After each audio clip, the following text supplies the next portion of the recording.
Estamos aqui no consultório da Dona Deusa, onde a Raniera vai pegar uma furada. Olha pra cá antes da furada. Ela tá cantando assim, mas não é porque ela tá... Olha pra cá, Raniera, deu ver tua cara. Deixa a mão pro fogo.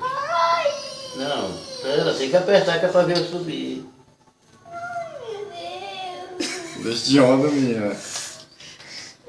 Bate esse bracinho pra baixo. Olha, Bota o outro. quanto mais você fala que vai doer, mais dói mesmo. Só Ela tá nervosa e às vezes subiu.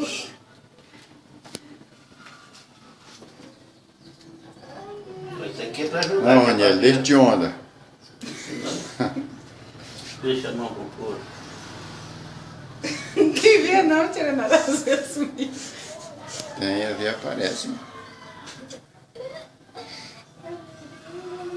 Fecha a mão pra ir logo pra escola.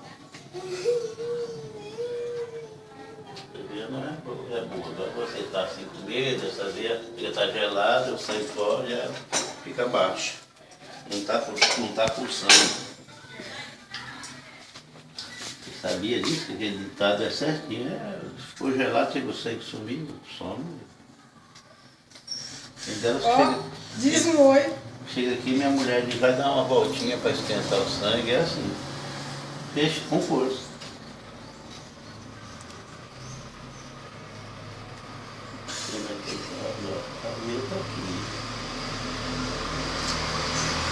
Deixa a mãozinha para baixo, tá? Pra baixo, né? O braço pra baixo, Raniera. Abaixa os braços assim, Rita. E bota esse sangue pra voltar, Raniera. Era mais fácil. Ai, vai doer.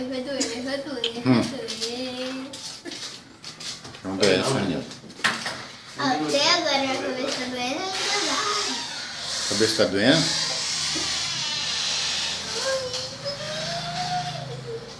Abaixa, né? Pro sangue vir assim, ó. Abaixa. Assim, ele abaixa, estica, abaixa a mão assim, ó. Vai doer. O homem desistiu, teve que... Se fosse comigo, eu pegava essa aí. Dava umas 10 furadas, mas pegava. Sai daí. Menina, sai daí. Eu chego porque eu não posso. Eu cheirei? Se eu chego, você não tem que ganhar. Pode botar um passo. Abaixa, Raniera, a mão, Rita, pro sangue vir.